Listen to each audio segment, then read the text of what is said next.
안녕하세요. 저는 서울에 사는 30대 여성입니다. 어릴 적 아버지가 일찍병으로 돌아가셔서 어머니와 둘만 살았어요. 엄마가 열심히 노력해 주셔서 부족함 없이 자랐지만 항상 빨리 결혼하고 싶었어요. 우리 가족이랑 새로운 사람이 함께 있는 행복한 가정을 꿈꿨어요. 3년간 연애한 남자친구와 결혼 약속을 했어요. 우리는 지인 소개로 만나 연애했는데 남자친구는 잘생기고 센스 있지는 않았지만 착하고 따뜻한 사람이었어요. 아버지가 돌아가신 후 홀어머니와 여동생과 살아오면서 평범한 직장인이었는데 사람들이 보기에는 좋은 남편은 아니었을 거예요. 하지만 편견이 중요한 게 아니라고 생각했고 마음이 넓고 이해심 있는 사람을 선택했습니다. 연애 시절 남자친구는 항상 제 의견을 존중해 주었고 양해를 해주었기 때문에 저는 결혼에 문제가 없을 것이라고 생각했어요. 그러나 예비 시어머니를 처음 만나러 가면서 문제에 직면하게 되었어요. 남자친구가 매우 온화한 성격이어서 시댁가족도 그럴 것이라 예상했는데 시어머니와 시누이는 남자친구와 정반대 성격이었어요. 처음 만나는 자리인데 나름 성심성의껏 선물들을 사들고 시댁에 도착했지만 예비 시어머니와 시누이가 그것을 보고 반갑다는 대신 저를 비방하기만 했어요. 과일을 사왔는데도 좋아해 줄 줄 알아야지고 선물을 고르지 않아도 되는데 살값이 얼마나 나가는지 물었어요. 제가 고른 선물이라고 했던데 그냥 스카프라니까 센스가 없다며 비난했어요. 그리고 말이나 내 선물이라고 그냥 스카프잖아. 얼마나 한다고 이걸 샀어요라며 계속해서 말했어요. 아직 결혼 허락도 받지 않은 아들 여자친구에게서 무슨 선물을 바라셨던 건지 모르겠지만 어머니는 제가 들고 간 백화점 과일 바구니와 스카프를 보시고는 크게 실망을 하신 듯 하셨습니다. 그래도 꽤 고가의 명품 실크 스카프라 제 기준에는 첫인사 선물로 괜찮을 거라 생각했는데 시누나 시어머니 모두 별로라며 구박을 하시더라고요. 근데 이게 다예요. 내 건 없어요. 아가씨일까요? 아, 죄송해요. 오늘 처음 인사드리는 자리라 어머니 것만 챙겼네요. 아가씨 선물은 다음에 기회 봐서 선물할게요. 어이, 언니, 진짜 눈치가 없는 건지 센스가 없는 거야? 어이없네. 지금 누구한테 잘 보여야 하는지 모르는구나. 한다 어리다고 만만하게 보는 모양인데 앞으로는 조심하는 게 좋을 거예요. 우리 엄마나 오빠 내 말이면 깜빡 죽거든요. 그럼 나한테 잘 보여야 이 결혼도 할 수 있을 텐데 그러는 와중에 한참 어린 시누이는 자기 선물 안 사왔다고 벌써부터 시누이 노릇을 하려 하더라고요. 겨우 첫 만남 자리에서 그런 꼴을 겪었으니 저도 앞으로가 쉽지 않을 것을 예상했어야 하는데 그때는 설마 거기서 더한 일이 생길 줄은 몰랐습니다. 하지만 그 후로도 예비 시어머니는 참 많이 무례하셨어요. 그날은 제가 어려서 말씀을 쉽게 하시나 했더니 상견례 자리에서 앞으로 사돈 되실 저희 엄마에게까지 그러시는 거죠. 그러나 사돈께서는 정말로 소박하게 다니시네요. 그래도 일반적으로 이런 자리에는 모두 옷차림을 꾸밀고 나오던데 정말 이러시네. 최근에는 젊은 사람들이 그래 보이지 않게 소박하게 나오더라. 아마 그게 어머님을 닮았나 봐. 수수한 모습이 참으로 아름다우신데 그렇게 말씀해 주시니 감사하네요. 사돈님께서는 꾸밀 줄 아시는 분인가 봐. 그래서 그러시는지. 입고 계신 것들도 너무 잘 어울려요. 차라리 요즘에는 옛날부터 이런 쪽으로 관심이 많아서요. 제가 고향에서 미인 대회에 참가한 적도 있죠. 옛날에는 제가 쫓기도 했던 남자분도 많았답니다. 아이고, 당시에는 만약 저희 아빠를 만나지 못했다면 지금쯤 어디 재벌가의 사모님이 되었을지도 모르겠어요. 그러나 사돈님은 참 뭔가 소박한 것을 넘어선 조금 부족한 느낌이 들어. 남편 없이 혼자 지내신다고 하셨다가 약간의 언급을 듣기로는 사정이 그닥 좋지 않으신 것 같아. 우리는 남편이 남겨주신 돈이 있어서 괜찮다니까. 그 반지? 아, 그건 남편이 돌아가시기 전에 선물 받은 거예요. 그 반지만 해도 몇백만 원 가치가 있을 텐데 처음에는 며느리가 받아서 새로 맞춰주려 했는데 어쩌다는 생각에 하지 않기로 해서요. 원래 이런 것들은 할 사람이 하도록 하죠. 신경 써주셔서 감사드려요. 처음 만나는 엄마 앞에서 돈자랑과 옷자락을 자주 하시는 것 같아요. 남자친구가 말했던 거에 따르면 아버지께서도 살아계실 때는 평범하게 살았다고 하더라고요. 그 후 가세가 많이 기울어서 집에 빚까지 생겨 형편이 넉넉하지 않다고 하더라고요. 그래서 부모님께서 도움받지 않고 결혼을 결정했었어요. 그런데 시어머니는 아들 결혼에 보태줄 돈은 없다며 엄마 앞에서는 집에 재산이 얼마나 있는지, 시골 땅값이 얼마나 오른지 등 자랑을 하더라고요. 또 자신이 끼고 있는 반지갑, 가지는 명품 가방에 이르기까지 자랑을 하며 엄마를 깎아내리는 얘기도 한다고 하더라고요. 그때는 엄마가 그냥 웃고만 계시니 참기로 했었다고 해요. 경고를 하면 엄마가 상할 것 같아서 참았지만 시어머니가 자랑하기 좋아하고 아무 말도 가리지 않는 전형적인 사람으로만 알았다고 해요. 그럼에도 불만을 숨기는 것보다는 차라리 그게 나을 것 같았는데 시어머니가 제 뒤통수를 쳐줄 줄은 몰랐다고 덧붙였어요. 상견례를 마치고 나서는 저희들끼리 결혼 준비만 남았다고 생각했지만 그 후로 고난이 시작되었습니다. 우리는 반반 결혼을 하기로 했기 때문에 예물과 예단에 대해 걱정하지 않았었어요. 일반적으로 반반 결혼하는 부부들은 예물과 예단을 생략하거나 적당히 하는 경우가 많아서 각자 성심성의껏 준비하면 될 거라고 생각했죠. 시어머니도 자신의 형편이 그리 좋지 않다고 하셔서 간소하게 하자고 제안하신 것을 듣고는 정리가 잘 되었다고 생각했습니다. 그러나 어느 날 어머니가 남자친구를 통하지 않고 갑자기 전화를 걸어와서 집에 오라고 하셨어요. 예물은 저희가 알아서 하고 너는 신혼집을 해오라고 했죠. 이게 무슨 뜻이죠? 우리는 이미 결정을 내린 상태였는데 갑자기 이런 얘기를 하니 당황스럽기도 했습니다. 시어머니가 일찍 그런 얘기를 했어야 하는데 상견례 때 아무런 말도 없으셨는데 갑자기 와서 이렇게 얘기하시니 제가 대꾸를 했다고 화를 내시더라고요. 어디서 대꾸하라는 건지 모르겠다며 너희 집에서 그런 일을 배웠냐고 하셨어요. 어느 정도의 수준을 갖춘 결혼을 해야 한다고 생각했는데 우리 아들을 이렇게 시집가도록 하기는 싫다는 것 같았어요. 찬란한 결혼을 할 거라면 그 정도는 해야지. 너희 집에서 시집 오면서도 그 정도를 하지 않을 생각했냐고 하셨습니다. 이런 일들이 있어서 상황이 복잡해졌어요. 무슨 일이야? 왜 그런 소리를 듣게 되었어? 이 억지, 이상한 얘기들이 어디서 나오는 거니? 황당하고 난처한 이야기들이 막 나와서 어떻게 대처해야 하는지 도저히 알 길이 없고 정말 멘붕 상태가 되어버렸어요. 이렇게 정신없는 일은 처음 겪어봤어요. 헛소리, 억지, 성만하고 있지만 그것도 한계가 있는데 이런 얘기들은 끝까지 고지가 없이 나오더라고요. 어떻게 해야 해? 좋은 충고를 부탁드릴게요. 집을 잘 꾸미면 우리가 알아서 할 테니까 이해했지요. 내가 그 정도로 말하자면 남자친구가 자기 어머니에게 얘기할 줄 알았어요. 그래서 우리 어머니에게 잘 말하겠다고 했죠. 난 정말 어이없었어요. 미안하다고 하면서 남자친구가 어머니 대신 사과할 줄 알았어요.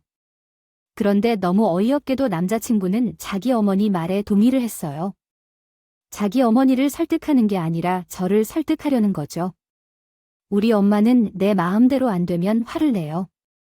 너가 결혼하러 오면 우리 엄마가 허락 안 할 거라 생각해. 그럴 거면 더 이상 욕먹기 전에 결혼을 하러 와. 상황이 불가능한 것도 아니고 좀 억울해도 할 수 있잖아. 혹은 장모님한테 부탁해도 되지만 결혼은 나 혼자 하는 게 아니잖아. 처음부터 우리 둘이 결혼하는 게 맞고 새댁이 왜 이런 말씀을 하시는 건지 이해가 안 가요? 어머니가 말씀하실 때까지 내가 대체 뭘 했나요? 내가 말해도 통하지 않았고 그래도 집만 가지고 오면 별다른 말씀 안 하실 테니까 그냥 가자고 하죠. 나머지는 내가 다 할 테니까 정신 차리세요. 제발 그것만 좀 해줘. 남자친구가 우유부단하고 순한 성격이라는 건 알았지만 이건 정도가 너무 심하지 않나 싶더라고요. 아무리 순한 사람이라도 자기 할 말은 할 줄 알고 결혼할 여자를 지킬 줄 알아야 할 텐데. 끝까지 자기 어머니 무서워하고 아무 말 못하고 저한테만 일을 떠넘기는 걸 보니 순간 정이 떨어졌습니다. 이미 결혼 준비 과정에서 시댁 문제 중재 못하고 바보같이 있는 남친 때문에 실망한 일이 한두 번이 아닌데 그것들이 자꾸 쌓이다 보니 내가 과연 이 결혼을 해도 되는 건가 하는 심각한 고민까지 들었던 거죠. 그래도 그때까지는 어떻게든 참았는데 그 후로도 제가 남자친구에게 실망한 일은 점점 늘어만 갔습니다. 남친 말대로 제가 집을 행하려면 어떻게든 해갈 수 있겠지만 내가 왜 시댁에서 그런 무시를 당하면서 그래야 하는지 잘 모르겠더라고요. 결혼이란 건 서로 간의 신뢰와 존중으로 해야 하는 건데 말이죠. 그래서 저는 남자친구를 설득하려고 했고 제가 직접 시댁을 찾아가서 어머니와 얘기를 해보려고도 했어요. 그런데 그때마다 남자친구가 욕먹게 무서워하면서 저를 시댁 문간에도 못 오게 하는 거예요.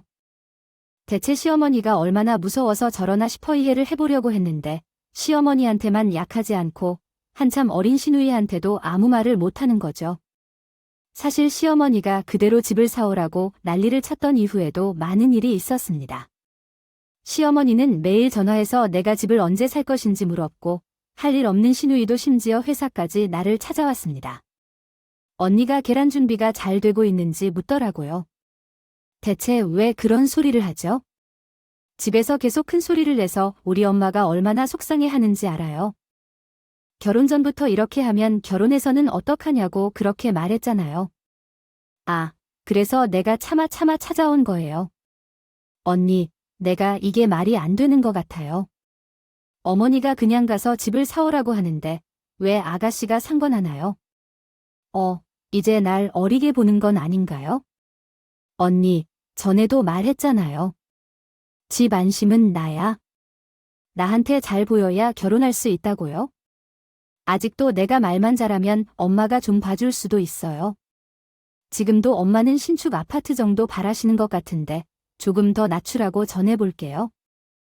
그러면 내게 좀 보답해주면 어떨까요?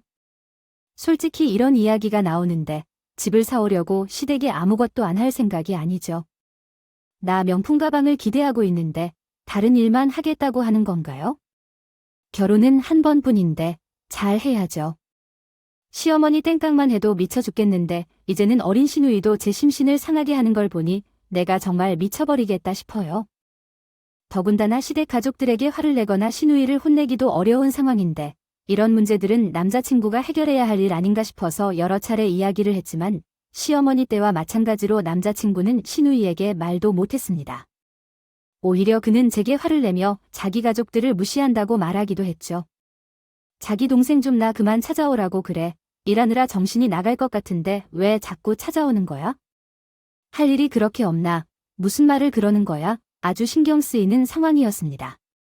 너무 서운하게 그러지 마. 살갑게 대해줘. 결혼하는 거 좋게 보내자. 왜 나에게 이럴까? 좋게 상대해줄 때도 있어야지. 이렇게 지적하여도 애시당초 이해가 되지 않는 모습이었습니다. 결혼 준비를 하며 시댁 식구들 때문에 많이 싸웠는데 항상 남자친구는 자기 가족들만을 편대시켰죠. 내가 잘못한 일이 전혀 없는데 왜 나만 비난을 받아야 하는지 정말 불공평하게 느껴졌습니다. 우리는 계속 싸우다가 어느 날 그런 말을 듣고 있을 때 정신이 번쩍 들었어요. 남자친구가 일본으로 가면 나는 그렇게 서운하지 않을 것 같았어요. 하지만 내 고통을 대수롭지 않게 여기는 남자친구를 보고 결국 파혼을 결심했어요. 시댁이 어떻게 됐든 남편만 잘 되면 살아보려고 했지만 그게 문제였어요. 자기 가족들이 결혼할 여자를 무시하고 나에게 책임을 떠넘기려는데 자기 가족만을 생각하는 남자와 어떻게 결혼을 할 수 있을까요? 결국 나는 조용히 파혼을 결심하고 엄마에게 모든 일을 털어놓았어요. 엄마는 내 파혼에 찬성하셨고 나는 그 결정에 안도했습니다. 3년 동안 연애하고 1년 동안 결혼 준비를 한 후에 이 결정을 내린 것은 쉽지 않았지만 마침내 내 마음이 떨어지게 되었어요. 나이가 들면 결혼 기회가 없을까 걱정되기도 했지만 착한 지혁 씨를 믿기로 했어요. 결혼하려고 생각했었지만 지금 보니 사람이 착한 게 아니라 그냥 얼간이었어. 엄마가 무서워서 말 못하고 여자한테 책임을 떠넘기는 남자를 어떻게 믿고 살 수 있겠어. 잘 생각했다. 이제라도 깨어나 다행이야. 참으려고 해도 참을 수가 없네. 배우지 못한 여편이 우리 딸을 무시하고 있어. 그 옆에 있는 사람이 완전히 미쳤어. 말이야 파혼해도 제대로 보여주고 싶어. 확실히 복수하고 싶어. 너랑 파혼하는 게 그들에게 큰 복수일 거야? 그 사람들이 놓친 사람이 어떤 사람인지 보여주고 싶어. 끝내기 전에 제대로 보여주고 싶었어. 시달릴 정도로 스트레스 받았어. 통보하고 헤어지는 게 너무 힘들어. 그 사람들이 어떻게 반응할지 알겠지? 야단스럽게 이혼하려 해도 예비 시모가 내 뼈마저 찌르겠지? 돈 때문에 겁먹고 내빼려고 할 거야? 내 앞에서 거짓말하며 집을 나가라고. 나는 항상 그들에게 제가 왜 그들과 어울릴 수 없는 사람인지를 보여주고 싶었어요. 시어머니는 아마 나를 혼자 키웠기 때문에 내가 힘들고 가난하게 자란 것으로 생각한 것 같아. 그 사람들이 우리 집을 무시한 것은 우리가 어려울 거라고 생각했기 때문이야. 하지만 우리 엄마는 사업을 잘해서 장사를 잘하는 사람이었어요. 남대문에서 도매업을 하셔서 연 매출은 몇십억 원이야. 요즘 경기가 좀 나빠졌지만 한때 수출이 번창했을 땐 100억도 넘었다고 해. 지금도 몇 개의 상점을 운영하고 있어요. 상가의 평당 가격이 1억 원이 넘어가 아파트 한 채를 살 수도 있을 것 같아. 그러나 아버지가 돌아가시고 나 혼자 돈을 벌고 나니 엄마는 가난하게 생각했던 것 같아. 엄마는 검소하셔서 사치를 좋아하지 않으시고 번 돈을 사회적인 일에 쓰시는 걸 더 좋아하시더라. 그래서 나도 어렸을 때부터 엄마의 품론을 따라서 돈을 아낌없이 쓰지 않고 대학 시절 아르바이트를 하면서 용돈을 벌었어. 20살이 넘어서도 집에 손을 벌리지 않았어. 엄마도 나를 위해 가능한 모든 것을 해주셨지만 결국 돈으로 표현할 수 없는 것들이 더 중요한 것 같아요. 제가 도와드리기는 했지만 당연하게 생각하고 있진 않아요. 아마도 남자친구도 그런 모습을 보고 저를 어렵게 키웠다 생각하는 것 같아요. 제 엄마가 판매업을 하신다는 것도 시장에서 어렵게 장사하는 줄 알아요. 남자친구 생각해서 반반씩 결혼을 하려고 했지만 솔직히 하려고 마음먹었으면 그런 아파트 못 몰라요. 하지만 왜 무시를 받으면서 그런 일을 해야 할까요? 그래서 마지막으로 그 사람들에게 맛만 보여주기로 했어요. 보여줬다가 빼앗기는 것만큼 나쁜 것도 없다는데 나도 결혼할 뻔했는데 못하게 되었으니 그 사람들도 그 기분을 비슷하게나마 느껴보기를 바라요. 어머니, 잘 지내셨어요? 너 같으면 잘 지내겠지? 나는 널 기다리다가 목이 빠질 뻔했어. 이렇게 사람을 기다리게 놓고 잘 지내냐는 말이 나오니 내가 집을 구하라고 한 건 언제인데 여태 소식이 없어. 배짱 좋게 여유 부리는 거 보니까 넌 아직 마음이 급하지 않은 모양이야. 여자 입장에서 결혼 날짜를 미뤄봐야 좋을 게 없을 텐데. 대체 뭘 믿고 그러는 거야? 이러다가 우리 지역 외에 다른 집으로 미혼으로 가겠다. 죄송해요 어머니. 괜찮은 집을 구하려다가 보니 시간이 오래 걸렸어요. 안 그래도 그 문제 때문에 연락드린 거예요. 좋은 기회를 잡아서 오늘 급하게 신혼집을 계약했어요. 미리 보여주고 상담도 하고 싶었는데 워낙 급해서 제 혼자 계약했어요. 계약했다고 그런 건 어쩔 수 없지만. 아, 넌 뭐 제대로 하고 있어? 내 애의 임차인 권리 때문에 다투던 상황이었습니다. 공정한 매매 계약을 이행해야 할지, 남편 명의로 등기를 변경해야 할지, 그리고 예정된 결혼과 가족 사정까지 고민이 교차하는 중요한 순간이었습니다. 예비 시어머니와의 관계도 어색해지지만 현명한 선택과 인내심을 발휘하여 상황을 풀어나가기로 결정했습니다. 언젠가는 상황이 개선될 것이라고 믿으며 참을성을 유지해야 하는 마음이 들었습니다. 이는 마음의 준비와 결단력이 필요한 시련이었습니다. 저는 부족한 생각을 했어요. 엄마, 명희야, 나중에라도 바꿀 수 있으니 걱정하지 마세요. 게다가 부부집이니까 누구의 이름이든 상관없어요. 집을 가지고 있으면 추가 세금만 내면 돼요. 아무튼 이미 계약을 했으니 이제 와서 물을 들 수도 없고 집을 한번 방문해보겠다고 하니 주소와 사진을 보내주세요. 내가 뭘 제대로 했는지 미리 확인해야죠. 네, 저가 주소를 보내드릴게요. 대신 집을 보러 갈 때 같이 가주세요. 그래야 제가 문을 열어줄 수 있어요. 내가 내 아들 집을 방문한다면 허락을 받으라는 게 이거냐? 아니, 너 벌써부터 시댁에 대해 이따위 태도를 취하지 마라. 나는 너더러 집을 해와 달라고 하는 거지. 나한테 눈치 좀 줘라고 하는 말이 아니야? 나는 너 같은 거에 허락을 받고 집을 가는 건 아들의 생각이 없으니까 당장 비밀번호를 알려줘. 어머니, 아직 집을 보지 않은 우리 집이에요. 아, 이게 끝까지 내에게 반겨워요. 제가 언제든지 따라가겠지만 꼭 함께 가게 연락 주세요. 계속 비밀번호를 알려달라고 요구하는 가짜 시모의 요청에 대해 언급하였습니다. 성화에게는 결코 비밀번호를 알려주지 않았습니다. 저는 그 여자가 제가 구한 집에 마음대로 들어가려는 것이 마음에 들지 않았고 신혼집이 아니라고 하더라도 그런 행동은 인정할 수 없었습니다. 그래서 거부감을 느끼며 욕을 참았고 전화를 끊었습니다. 몇 차례 더 전화가 왔지만 받지 않았죠. 다음 날 아침, 다급한 남자친구의 전화를 받았습니다. 그는 엄마가 짐을 싸서 우리 신혼집으로 오고 있다며 비밀번호를 알려줄 것을 요청했습니다. 난리가 났지만 그 마음을 누가 알아줄까요? 끝내 그를 위해 비밀번호를 알려주게 되었습니다. 예비 시모가 우리 집에서 이미 짐을 싸서 가고 있다는 말을 하면서 말이에요. 시모가 미친 짓을 할 것을 예상하고 일부러 더 화를 돋은 건 맞지만 와 설마 하룻밤 사이에 이사를 들어올 생각은 할 줄 몰랐습니다. 그러는 와중에 여전히 복창 터지는 소리만 하는 남친의 행동도 기가 막혔고요. 그런 짓을 하고 있는 그 모자를 보니 내가 이 결혼을 참 잘했구나 싶은 거죠. 그래서 괜히 웃음이 새어나왔지만 저는 웃음을 겨우 숨기며 남친에게 화를 냈습니다. 말도 안 돼. 우리도 아직 안 들어간 집에 무슨 이사를 오신다는 거야? 그럼 우리 신혼집에서 다 같이 살자고 하시는 거야? 난 절대 싫어. 절대 싫은 건 또 뭐야? 그럼 자기는 결혼하면 우리 집 식구들 나 몰라라 할 생각이었어. 나 좀 섭섭하다. 뭐이. 와중에 섭섭하다는 소리가 나와 그럼 우리 신혼집인데 시어머니 모시고 살으라고? 설마 아가씨도 같이 오는 건 아니지? 자기가 좀 말려봐. 못 먹어가면 지영이도 가는 거지야. 그리고 내가 엄마를 어떻게 말려? 너도 우리 엄마 성격 뻔히 알면서. 그런 소리가 나와 아무튼 나는 말해줬으니까 내가 어떻게든 해봐. 우선 나도 그쪽으로 갈 테니까 가서 얘기해. 이 미친놈이 지금 무슨 소리를 하는 건지 너무 어이가 없어서 어차피 하지도 않을 결혼이고 신혼집이 아니라도 그 순간 나도 모르게 화가 나기 시작했어요. 정말 남을 속이는 능력이 뛰어난 사람들이었네요. 그런 사람들을 참아왔던 나 자신에게 환멸이 밀려왔어요.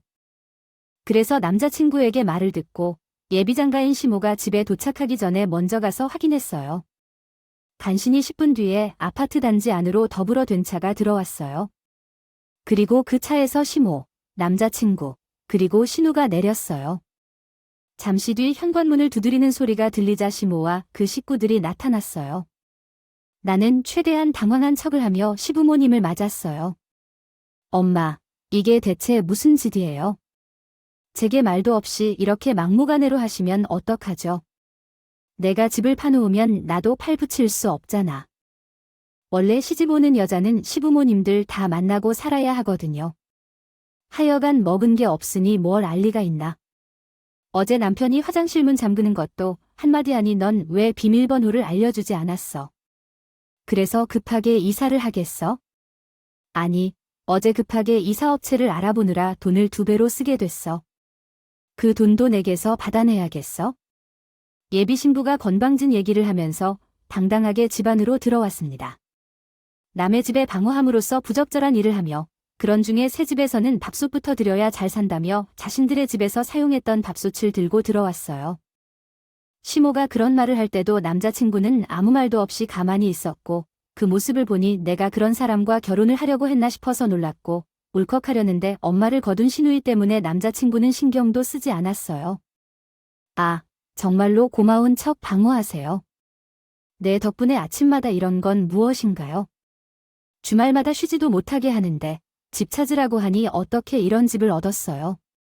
신춘이라 생각했더니 이제 재건축을 한다는데요. 주위에 마트도 없고 시장도 없어. 어떻게 이런 곳에서 사냐고요? 제대로 찾았다고 생각했더니 급하게 이 계약한 것 같다. 집이 임대 아파트인 줄 알았어. 사려고 하지 못하는 사람들을 위해 도와주는 게 아닐까? 이상한 곳이라 그런지 동네가 조용하고 집이 왜 이리 작은지. 너희들 하나만 쓰고. 정말 웃긴 상황이었죠. 진정을 잃고 웃음이 터져나오는 건 정말 어쩔 수 없는 일이에요. 특히 가족 사이에서 발생하는 유쾌한 대화가 매력적이에요. 감사합니다.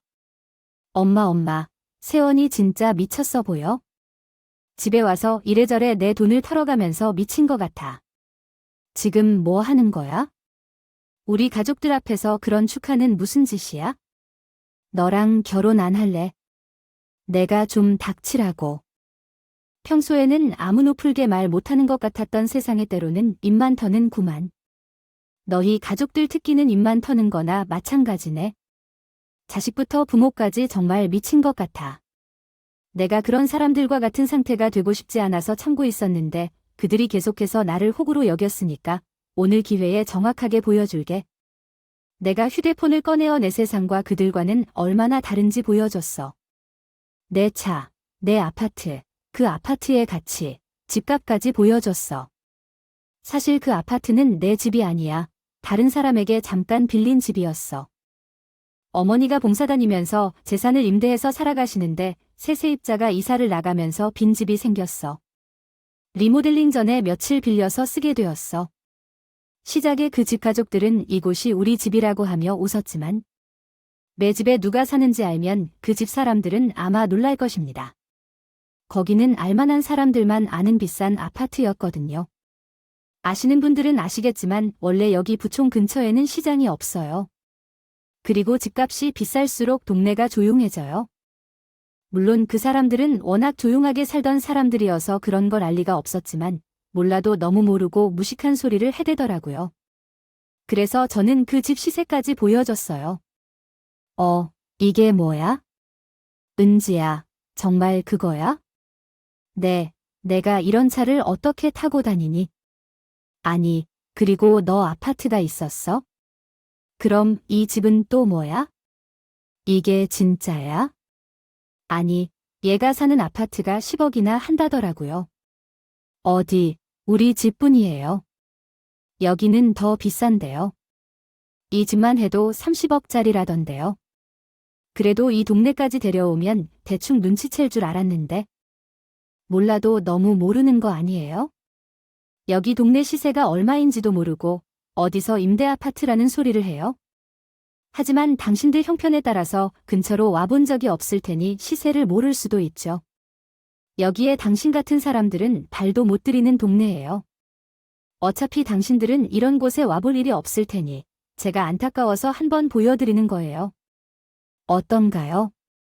이걸 보시니까 사람을 겉으로 판단해서는 안 돼요. 학년이 되는 걸 느끼시나요? 이게 어떻게 가능한 거죠? 갑자기 로또에 당첨되는 것 같아요. 우스꽝스럽네요. 현재로서는 로또 1등 상금으로 아파트 한 채도 못 사요. 내가 말 안 한 건데도 이제야 알 거예요. 우리 집은 잘 되어 있고 엄마는 시장 장사가 아니라 도매업을 하시면서 매출이 엄청 많아요. 너나 너희 가족이 나를 가난하게 생각한 것 같아요. 처음부터 너랑 만나면 안 된다는 건데 수준 차이가 나는 얘기는 내가 할 문제가 아니잖아요. 솔직히 지금 이런 말 하는 건 낯설어서 안 했지만 헤어지려면 알려줘야지 해서 말이에요. 결혼 못한 게 내가 모자란 게 아니라 너랑 수준이 다르다고 헤어지는 거예요. 제 집 시세나 가족의 재력을 보여주자 해봤더니 다들 깜짝 놀라더라고요. 남자친구도 명품 한 벌 못 사는 못난 여자로 알았으니 당연한 것이고 지금까지 저를 완전 무시했던 예비씨여도 이제야 뭔가 잘못된 건 있나 보는 표정을 지었어요. 그 표정을 보면서 뭔가 말을 하고 싶은데 이젠 조심스럽게 말해야겠다는 고민이 보이네요. 지금 와서 조심한다고 해서 내 마음이 바뀔까 걱정해 보는 게 참 어려운 일이네요. 재미있더군요. 하지만 왜 이렇게 오랜 시간 동안 말을 하지 않았나요? 앞으로 가족이 될 사이에 왜 그런 것을 숨겼는지 설명할 생각인가요? 또 이상하게 말씀하시는군요. 무슨 것을 숨겼다는 건가요? 먼저 당신이 돈 자랑하고 사람을 무시한 것은 어머니시죠. 당신이 언제 우리 집에 돈이 많다고 말한 적이 있었나요? 그건 가족 구성원들이 알아서 판단할 문제죠. 덕분에 저도 다양한 모욕을 겪어봤어요. 하지만 이제야 감사하다고 말하고 싶어요.